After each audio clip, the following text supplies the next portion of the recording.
Morning, everyone. Good morning. Thank you so much for being here today. I think you all know me. My name is Lucy. I'm owner of the Lakeside Resort. Today is a really big step for us. It's our first meeting of the Safety and Health Committee. I'm going to do a quick round of introductions and then we'll get going. Next to me here is Jamie, our groundskeeping supervisor. Next we have our EH&S manager, Mike. Next to Mike is Eric, who is an RN. At the end there is Frank, our cleaning staff rep. Next is our kitchen supervisor, Chris. Then we have our housekeeping supervisor, Barbara. And this is John too. She's our kitchen worker rep. Actually, as it turns out, this was a really good time to have these meetings because, as you know, one of our workers was injured yesterday. So our first task is to look into that incident. Because this accident happened to a groundskeeper, we'll focus on them. But we'll also investigate hazards and preventions that affect housekeepers, janitors, kitchen workers, and others. I think most of you know Daniel. He's worked here for 2 years without any injuries. So yesterday, he was getting ready to trim a tree, and he was holding a chainsaw, and as he started climbing up the ladder, his foot slipped and he fell, and the ladder came down on top of another one of our employees, Joe. So I can think of quite a few possible reasons why this happened. Because we're just beginning this process, we're going to do a hazard analysis anyway. And we each need to take a look at our work environment. Everyone has a particular hazard to investigate, so let's go out and check our work site for problem areas. And we'll also do an incident investigation to try and find the root cause of Daniel's accident. But please remember, we're not looking for someone to blame. The point is to find hazards and prevent them before they hurt someone else. So when we come back, we'll all give a report on what we found, okay? Okay.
Based on what we know at this point, it's possible that the reason for the slip was either a problem with Daniel or with the ladder. It's certainly feasible that Daniel slipped or tripped on the ladder. If you group together slips, trips, and falls as a category, you have the second leading cause of worker death in 2000, according to the statistics. So it's a huge category. I also found some stats from 2004, and they said 10% of the injuries from slips and falls happened in our business, the leisure and hospitality industry. There were about 22,000 falls on the same level and about 3,500 slips without falls. And almost a quarter of those injuries led to at least a month away from work. So we really need to pay attention to this. One of the big issues is unstable ladders, where the ladder hasn't been set up in a safe way or secured so that it doesn't move. This could have been what happened with Daniel. Maybe the ground they put the ladder on was uneven, or the surface they had it leaning against wasn't steady. Or the ladder might not have been set up at the proper slope. Maybe it was an old ladder that didn't support him properly. So Daniel could have leaned awkwardly and the ladder shifted, or maybe Joe bumped against the ladder and Daniel lost his balance. He might have also not been wearing the proper footwear. There are a couple of other big issues in the slips, trips, and falls category. First is unsafe tree climbing, where someone takes risks to get the job done quickly and literally goes out on a limb when they should take more time to make sure the situation is safe. And the second thing is roofs. Walking on roofs with steep slopes or roofs that are structurally unsound and can't support your weight, and walking on skylights, these are all major causes of worker injuries. So we need to have safe procedures in place when our workers need to have access to a roof. I've also got a stat here about kitchen workers. In 2002, for every 1,000 workers, 34 hurt themselves bad enough from a slip or fall to need at least a day off of work. For housekeepers and janitors, they can slip when there's not enough grip between their footwear and the floor. This could come from wet, waxed, or oily surfaces, a spill of some kind, loose rugs or mats that aren't fixed in place, rain, snow, or ice being brought in from bad weather on the outside, and wearing the wrong shoes, like platform shoes or smooth soles. Trips are when your foot hits something and you lose your balance. So that can happen if your vision is blocked for some reason, or if the lighting's too dark, if there's clutter where people walk, if there's a wrinkled piece of carpet, if there are cables or cords left out in the dangerous place, or if there are too uneven surfaces, like a step or threshold. So there are lots of ways workers can get hurt. In fact, many of these can be hazards for our guests too. From what I know so far about Daniel's accident, it's my opinion that he slipped on the ladder because he was carrying his chainsaw with him, which he should never do. It needs to be lifted up to him when he's on the ladder. It was a hot day, and Daniel was working out in the sun for a long time, so it could easily have been heat stress, which means a range of conditions causing everything from discomfort all the way to death. In 2005, 4 workers in California died from heat exposure in one 3-week period. Because of that, California made new laws to protect workers from heat and dehydration from the sun. The worst thing is heat stroke, which is when your body stops being able to regulate your core temperature. You actually stop sweating, so your body is unable to release excess heat anymore. If you don't get treatment quickly for someone with heat stroke, they'll probably die. Next on the list is heat exhaustion, which is when you're sweating a lot, but you're not drinking enough water to replace the fluids. You'll still be able to sweat, but you'll be very weak and tired, and that could lead to dizziness, or nausea, or a headache.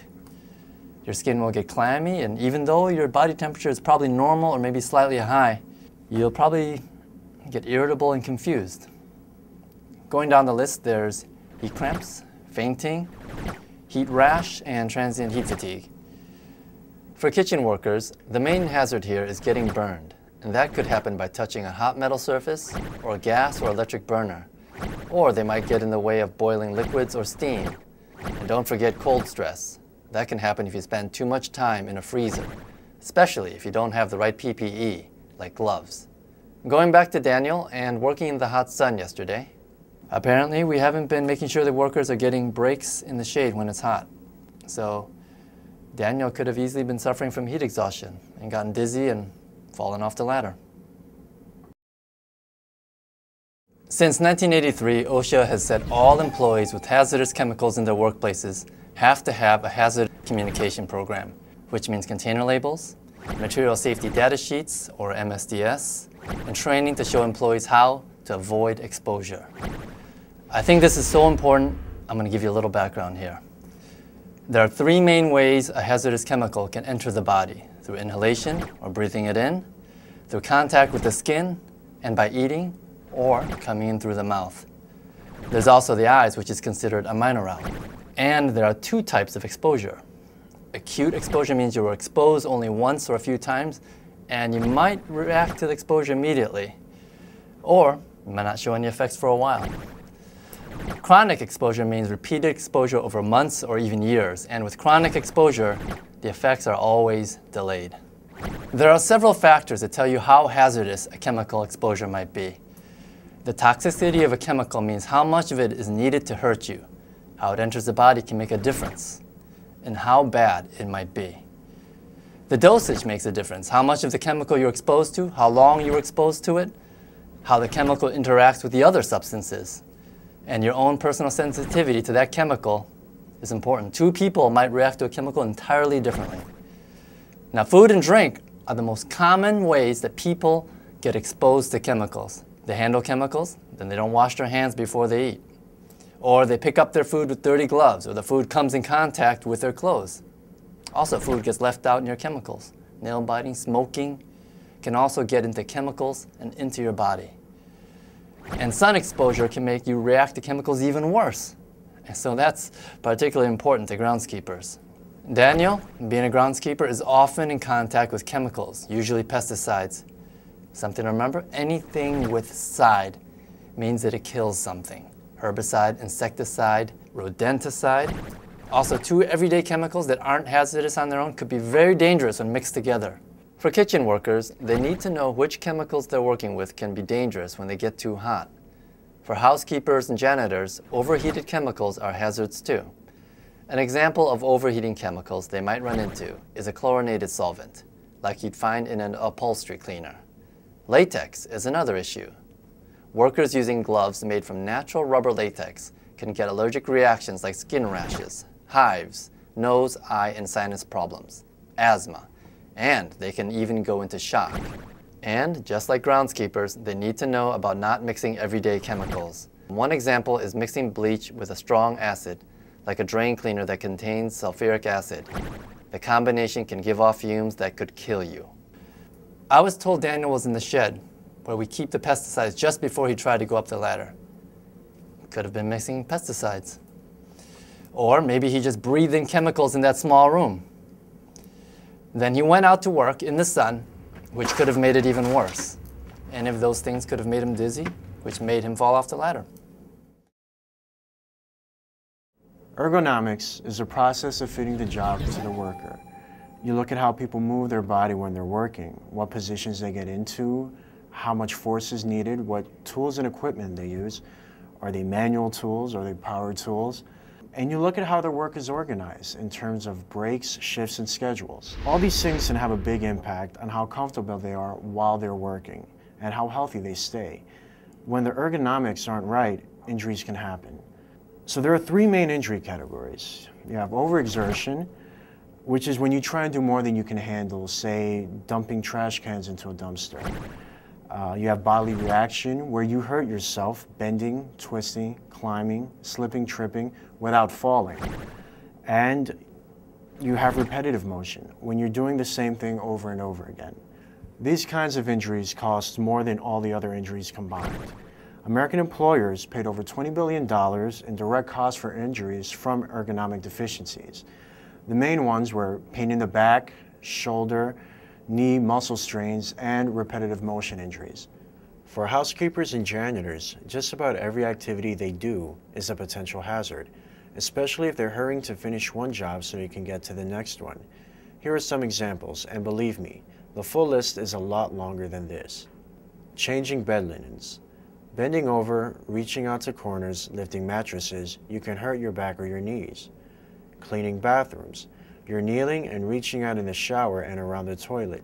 You're scrubbing in a repetitive motion and you're gripping spray bottles. Any washing, wiping, or dusting, you're bending and twisting your wrist and maybe reaching up high. Vacuuming. You're gripping the handle and making a repetitive motion and you're lifting a heavy weight if you're cleaning stairs or even carrying upstairs. Using a mop. You're filling and emptying heavy buckets. Doing the laundry. You're reaching down to the bottom of the bin and you're lifting heavy wet laundry out of the washer. Collecting trash. You're lifting heavy bundles and sometimes really awkward shapes. Then there's just pushing or pulling a heavy housekeeping cart or laundry bin or trash bin. For kitchen workers, there are lots of instances of heavy lifting and also repetitive motion like chopping vegetables. So with Daniel, a few different things could have been involved. Maybe he was fatigued from working in an awkward position for a long time, like with his arms above his shoulders, or maybe he'd be kneeling and his legs were stiff. The vibration of the chainsaw could have been tiring him out. It's also possible that his mobility was hampered because of back pain. Maybe he was reaching out with the chainsaw too far, which put a greater strain on his back. I found out that bending or heavy lifting in the early morning can cause back pain. I don't know, maybe something he moved was simply too heavy, like those bags of gravel, for instance.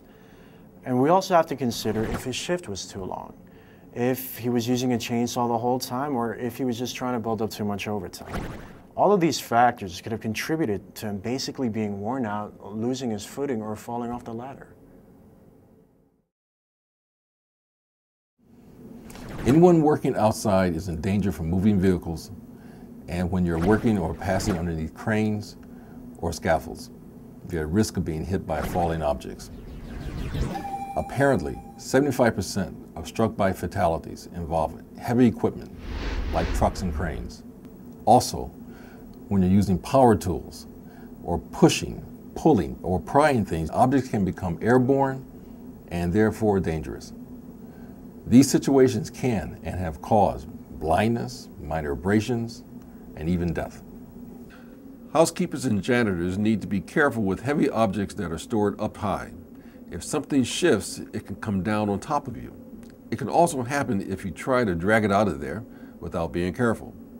In Daniel's case, because another worker, George, was already trimming the tree above him, it's possible he was hit by an object like a branch or even his chainsaw, thereby causing him to fall off the ladder. I think electrical shock is a major hazard for tree trimmers. You only need 1/10 of an amp flowing through the body for 2 seconds to cause cardiac arrest. A toaster or hair dryer needs about 10 amps to operate, so any active electrical circuit is dangerous. And two particular hazards for groundskeeping are portable generators and a high voltage overhead power line. Lots of workers are killed or disabled every year because they came into contact with the power line. One other quick thing I'd like to mention for kitchen workers. An example of an electrical hazard would be inadequate or absent grounding. Between 1980 and 1998, machine injury was the third-ranked cause of death behind motor vehicle accidents and homicide. 13% of all fatalities were from machine-related incidents. I also have figures from 2002 showing machinery caused 92,000 private sector lost time injuries. The median number of lost work days was 7. A quarter of the incidents put people out for at least a month. You know, our kitchen workers are exposed to a lot of hazardous machines, particularly those with sharp cutting edges. For groundskeepers, the main sources of potential machine injury are chainsaws, chipper machines, forklifts, and cranes. So when Daniel had his accident, his chainsaw could have been a factor. If he lost his grip and was scared he was about to cut himself, that might have made him fall. Biological hazards include diseases and those nasty creepy crawlies.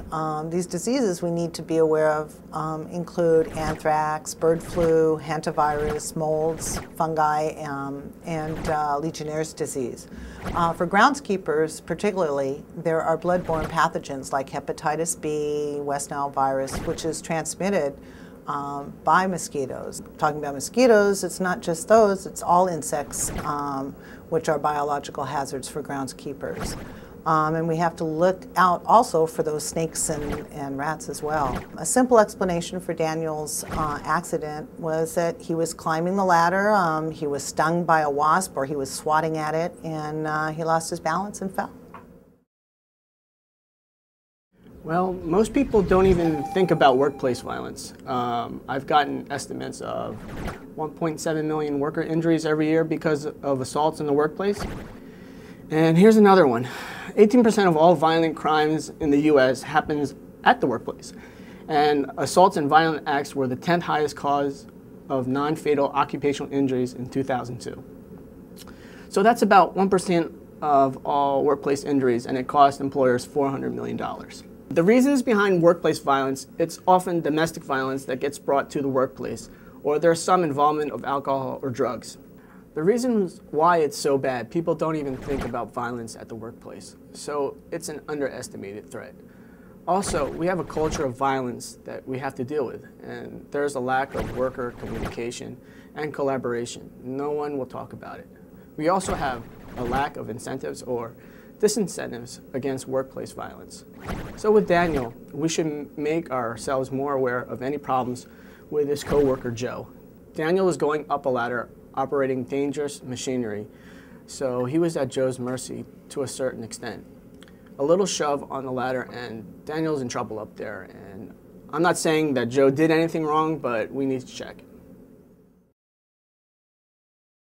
So using the 5 whys, we've been able to reconstruct what we think happened, and more importantly, why.